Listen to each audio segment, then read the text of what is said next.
But Savitri की ये व्रत कहाँ से प्रारंभ हुआ, इसकी कथा बड़ी सुंदर है। प्राचीन काल में मद्र देश में परम धर्मात्मा राजा अश्वपति राज्य किया करते थे। बड़े ही सत्यवान थे, जितेंद्रिय थे, दानी थे, धर्मात्मा थे, ब्राह्मण भक्त थे और हर प्रकार से धर्म की रक्षा करने वाले राजा थे। इनकी कोई संतान नहीं थी। कहते हैं जब इनकी कोई संतान नहीं थी तो इन्होंने संतान प्राप्ति की इच्छा से मां गायत्री का अनुष्ठान किया। 18 वर्षों तक महायज्ञ किया और 18 वर्षों तक नियम संयम से व्रत का पालन किया। एक समय फलहार लेते और सुंदर अनुष्ठान दिव्य यज्ञ 18 वर्षों तक इन्होंने माता गायत्री को प्रसन्न किया। तब एक दिन माता गायत्री प्रकट हुई। माता गायत्री ने कहा, बताओ तुम्हें क्या चाहिए। राजा अश्वपति ने कहा कि मुझे एक पुत्र की कामना है, मुझे एक पुत्र की प्राप्ति हो जाए। कहा, आपके भाग्य में पुत्र तो नहीं है, पर आपने मुझे प्रसन्न कर लिया है, इसलिए आपको एक पुत्री की प्राप्ति हो सकती है और वो परम तेजमयी होगी। वो जगत में आपका यश बढ़ाने वाली होगी, आपका नाम उसके नाम से जाना जाएगा। देखिए, हमारे समाज में पुत्रों को श्रेष्ठ माना जाता है, पर ये सोच हमारे शास्त्रों में नहीं है। हमारे सनातन में जितना पुत्र का स्थान है उतना ही पुत्री का भी स्थान है, बल्कि पुत्री का स्थान पुत्र से बढ़ करके है, पर हम इस बात को समझते नहीं हैं। माता गायत्री ने कहा कि वो पुत्री आपका नाम जगत में बढ़ाने वाली होगी, उसके नाम से आप जाने जाएंगे। महाराज जनक सीता मैया के नाम से जाने जाते हैं। महाराज अश्वपति ने कहा, माँ मुझे कोई फर्क नहीं है, मुझे पुत्री रूप में यदि आपका अंश प्राप्त हो तो मुझे स्वीकार है। बड़ी सुंदर एक कन्या का जन्म हुआ। माँ के आशीर्वाद से परम तेजमयी कन्या प्रकट हुई, नाम रखा सावित्री। उनका तेज इतना था, उनका सतीत्व इतना था कि उनके तेज के सामने सबकी आंखें झुक जाती थी, कोई उनके ऊपर दृष्टि नहीं डाल पाता था, ऐसा उनका तेज था। सावित्री धीरे धीरे बड़ी होने लगी, बड़े लाड और प्यार से माता पिता ने उन्हें पाला। एक दिन जब सावित्री बड़ी हो गई तो पिता को चिंता हुई कि सावित्री का विवाह करें, पर कोई भी ऐसा वर नहीं था, कोई भी ऐसा योग्य राजकुमार नहीं था जो सावित्री का वरण कर सके। सावित्री के तेज के सामने कोई भी उनके समक्ष खड़ा नहीं हो सकता था। कहते हैं तब एक दिन पिता ने कहा कि पुत्री, तुम अपने योग्य वर की स्वयं तलाश करो, तुम स्वयं चयन करो कि कौन तुम्हारे योग्य है, क्योंकि हमने सारे देश में देख लिया कोई भी ऐसा योग्य राजकुमार नहीं जो तुम्हारे तेज का वरण कर सके। सावित्री मंत्रियों के साथ में राजधानी में भ्रमण करने निकल गई। अनेकानेक तीर्थों में गई, अनुष्ठान करती, स्नान करती, दान करती हुई पूरी राजधानी का भ्रमण किया, पृथ्वी का भ्रमण करने लगी, पर उन्हें कहीं कोई ऐसा योग्य वर दिखाई नहीं दिया। कहते हैं तब एक दिन योग्य वर की प्राप्ति के लिए वो घूमते घूमते तपोवन में पहुंच गई। जब वो तपोवन में गई तो वहां उन्होंने सत्यवान को देखा। सत्यवान जो अपने अंधे माता पिता की सेवा कर रहे थे, लकड़ियां काट करके बेचा करते और उसी से अपने माता पिता की सेवा करते। सत्यवान को देखते ही सावित्री ने कह दिया कि यही मेरा पति होगा, मैंने इसका वरण कर लिया। आसपास मंत्री आश्चर्य में भर गए। अरे राजकुमारी जी, ये तो एक लकड़ी काटने वाला युवक है, इसके अंधे माता पिता की सेवा कर रहा है ये, और एक घास की झोपड़ी है, आप कैसे इसके साथ निर्वहन करेंगी, कैसे इसके साथ रहेंगी, कोई और वर देखिए। कहा नहीं नहीं, मेरे मन ने स्वीकार कर लिया कि ये जो भी हैं यही हमारे पति बनेंगे। इनका परिचय, बोले ये आप लोग जानिए और पता करिए। मंत्री गए, पता किया कौन थे, तो कहा ये द्वितसेन नामक राजा थे जो अपना राज्य हार गए थे, और राज्य हार करके वन में आकर के पत्नी के संग में और पुत्र के संग में निवास करते थे। राज्यपाट छूट जाने के कारण, अत्यधिक कष्ट पाने के कारण पति और पत्नी दोनों की, राजा और रानी दोनों की आंखों की रोशनी चली गई, अंधे हो गए। पुत्र का नाम है सत्यवान, माता पिता की सेवा में लगा रहता, जंगल से लकड़ियां काट करके और उसी से जीवन निर्वहन करता। मंत्रियों ने चिंता जताई कि राजकुमारी ने ये कैसा वरण कर लिया। राजकुमारी पहुंची अपने पिता के पास। उसी समय नारद जी का वहां आगमन होता है। नारद जी के चरणों में सर रख के सावित्री ने प्रणाम किया। नारद जी ने आशीर्वाद दिया और कहा, पुत्री आप कहाँ से आ रही हैं? कहा, महाराज हमें आशीर्वाद दीजिए, हम सारे तीर्थों के भ्रमण करके, पृथ्वी का भ्रमण करके अपने लिए एक सुयोग्य वर की तलाश करके आ रही हैं, और आज ही मुझे उस अपने होने वाले वर का दर्शन हुआ है। कौन है वो? तो मंत्रियों ने परिचय बताया और सत्यवान का नाम बताया। सत्यवान का नाम सुनते ही नारद जी एकदम चौंक गए। राजा को चिंता हुई। कहा, नारद जी आप एकाएक चौंक क्यों गए?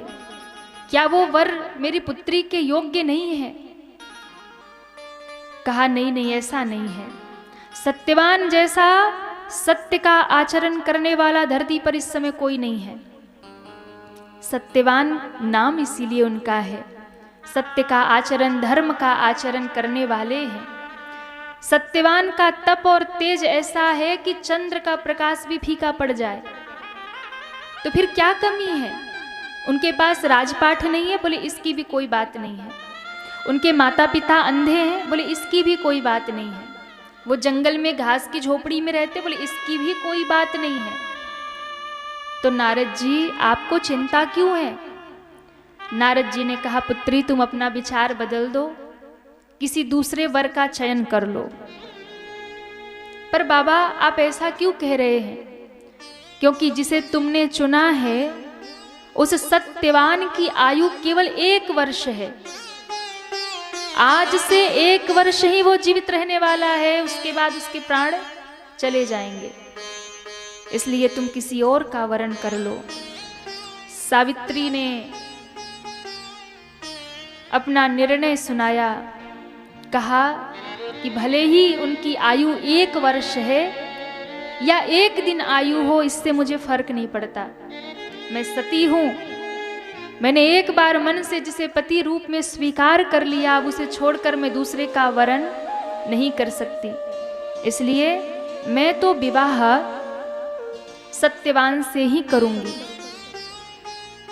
पिता और नारद जी सब लोग हार गए सावित्री के इस निर्णय पर। परम सती मां सावित्री का विवाह सत्यवान के साथ में संपन्न हो गया। 1 वर्ष बहुत आनंद से बीता, पर सावित्री को यह ज्ञात था कि मेरे पति की आयु बस 1 वर्ष है। ये है भारत की परंपरा, ये है भारत की देवियों का तप। पता होते हुए भी कि 1 वर्ष आयु है, विवाह कर लिया। क्योंकि एक बार जिसे मन से पति रूप में स्वीकार किया, अब उसे छोड़कर दूसरे का वरण नहीं करूंगी। ये परम सती का लक्षण है। तो अब वो दिन आ गया धीरे धीरे, जिस दिन सत्यवान के प्राण जाने हैं। जंगल में लकड़ियां काटने सत्यवान जाने लगे, सावित्री माँ ने कहा मैं भी आपके साथ चलूंगी। सत्यवान ने कहा देवी आप एक राजकुमारी होकर आपने मेरा वरण किया, इस जंगल में इस वन में आपने कष्ट उठाया, दुख उठाया, मेरे अंधे माता पिता की आपने सेवा की, अब आप मेरे साथ जंगल ना जाइए। बोले नहीं नहीं आज तो मुझे चलना ही है। माता सावित्री सत्यवान के संग में आती हैं।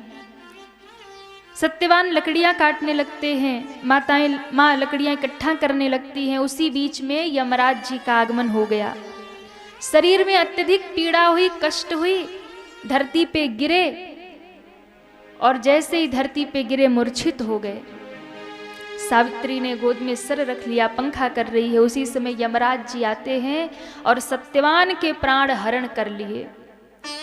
जैसे ही सत्यवान के प्राण हरण करके यमराज जी जाने लगे, सावित्री सत्यवान और यमराज जी के पीछे पीछे पीछे पीछे जाने लगी। यमराज जी ने पीछे मुड़ के देखा, ये तो परम सती मेरे पीछे आ रही है।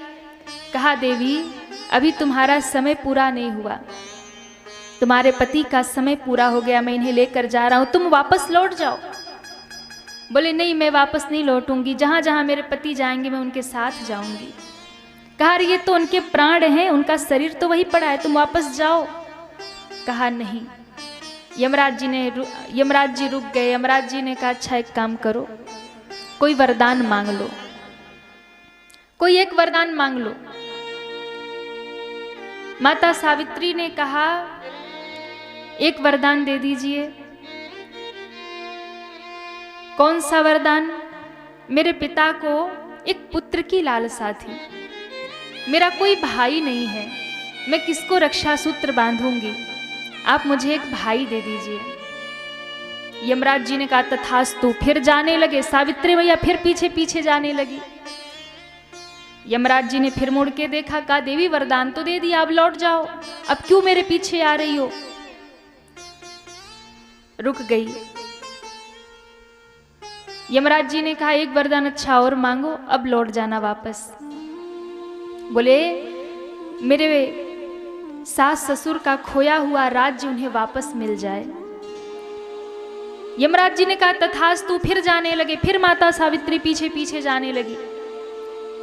यमराज जी ने फिर पीछे देखा और कहा कि देवी आप मानती क्यों नहीं, मैंने अब दो वरदान दिया, अब वापस चली जाओ, आपको रक्षा सूत्र बांधने के लिए भाई दे दिया, आपके सास ससुर का राज्य वापस दे दिया, पर पति के प्राण नहीं दे सकता।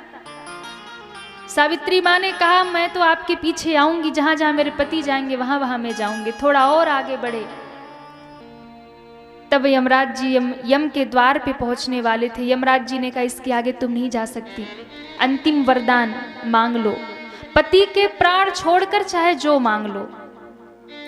तो कहा ठीक है, अब एक वरदान दे दीजिए, मैं यहीं से लौट जाऊंगी, इसके बाद कोई वरदान नहीं मांगूंगी। अच्छा ठीक है। यमराज जी ने कहा वर मांगो। सावित्री माँ ने हाथ जोड़ के कहा हे यमराज जी देना है तो एक वरदान बस यही दीजिए कि मेरे 100 पुत्रों को मेरे सास ससुर चांदी और सोने के बर्तन में खीर खाते हुए देखें। यमराज जी ने झटके में कहा तथास्तु और कह के जैसे ही यमलोक के भीतर जाने लगे, सावित्री माँ ने कहा हे देव ठहर जाइए, आपने अभी जो वचन दिया उसे पूरा कैसे किया जाएगा। यमराज जी ने कहा क्या वचन दिया? आपने कहा कि मेरे 100 पुत्रों को मेरे सास ससुर सोने चांदी के कटोरे में खीर खाते देखें। ये कैसे संभव होगा? जब आप मेरे पति को लेकर जाएंगे तो मैं कैसे अपने पुत्रों की माता बनूंगी, इसलिए मेरे पति के प्राण तो वापस देने ही पड़ेंगे। आज यमराज जी हार गए और यमराज जी ने कहा कि धन्य हो देवी, आज आपके तपोबल के सामने मैं हार गया। देखिए एक बेटी ने 2 कुल को तार दिया, बेटियां 2 कुल को तारने वाली होती हैं। सास ससुर का साम्राज्य वापस मिल गया, खोई हुई नेत्रों की दृष्टि वापस मिल गई, पति के प्राण वापस ले लिए और पिता के घर में भी एक संतति आ गई। प्राण मांग लिए, यमराज जी हार गए, यमराज जी ने प्राण लौटा दिया। और जिस दिन यमराज जी ने माता सावित्री को उनके पति के प्राण लौटाए, सत्यवान के प्राण लौटाए। उसी दिन उसी मुहूर्त में बट सावित्री का पूजन किया जाता है। यमराज ने वरदान दिया, उसी समय ब्रह्मा विष्णु महेश वहां प्रकट हो गए, मां सरस्वती प्रकट हो गई और प्रकट होकर के वरदान दिया, ज्येष्ठ मास की अमावस्या के दिन जो भी वट वृक्ष की पूजा करेगा, जो भी बट सावित्री व्रत करेगा, बट सावित्री व्रत में सावित्री और सत्यवान की कथा का श्रवण करेगा, उसके पति की आयु लंबी हो जाएगी, उसके घर में सुख सौभाग्य और संतति प्राप्त हो जाएगी, उसके जीवन में कभी कोई संकट नहीं आएगा। ये वरदान दे दिया। और उस दिन अमावस्या थी, ज्येष्ठ मास की अमावस्या थी। और तब से ज्येष्ठ मास की अमावस्या के दिन सौभाग्यवती माताएं सावित्री माता की तरह अपने पति के सुख सौभाग्य के लिए, लंबी आयु के लिए बट सावित्री व्रत करती हैं। और सावित्री और सत्यवान की कथा सुनने का बड़ा महात्म्य है। जो भी इस दिन सच्ची निष्ठा से व्रत करता है, कथा श्रवण करता है, उसकी सारी मनोकामनाएं पूर्ण हो जाती हैं और उसके जीवन से सारे दोष समाप्त हो जाते हैं। उनके घर में सुख समृद्धि सौभाग्य आता है, उनके सारे संकट दूर हो जाते हैं। ऐसी माता सावित्री के व्रत की कथा। बोलिए सावित्री माता की जय।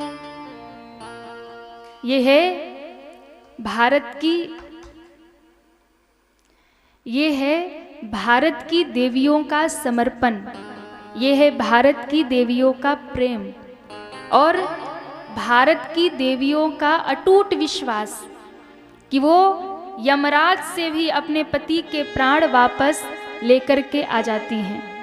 एक बड़ी सुंदर बात है कि एक बार 3 व्यक्ति खड़े थे, 3 खड़े थे।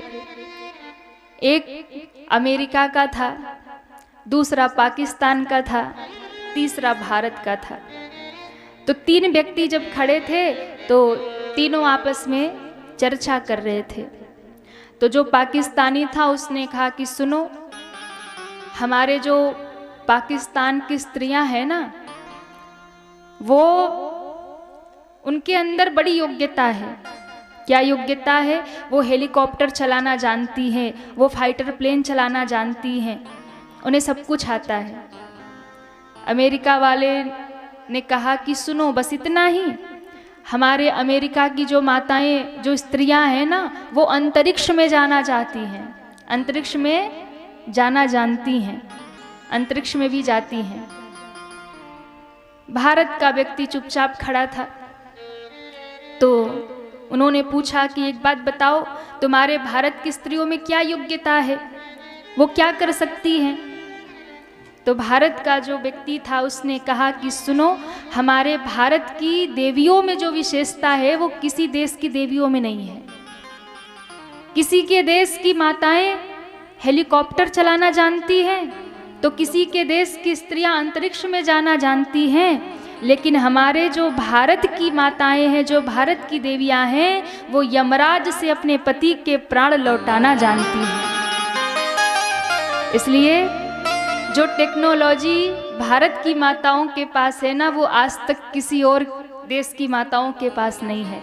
ये क्षमता केवल भारत की देवियों में है कि वो यमराज से भी अपने पति के प्राण छीन करके लेकर के आ जाती हैं। और देश की माताएं उड़ाती होंगी प्लेन, हेलीकॉप्टर, और देश की माताएं जाती होंगी अंतरिक्ष में, पर हमारे भारत की माताएं तो इतनी सामर्थ्यवान हैं, इतनी क्षमता उनके अंदर है कि वो तो यमराज से भी अपने पति के प्राण लेकर आ जाती हैं। ऐसी टेक्नोलॉजी और किसी के पास नहीं है। इसलिए तो हमारे शास्त्र कहते हैं, देवी पूजी पद कमल तुम्हारे, सुर नर मुनि सब होई सुखारे।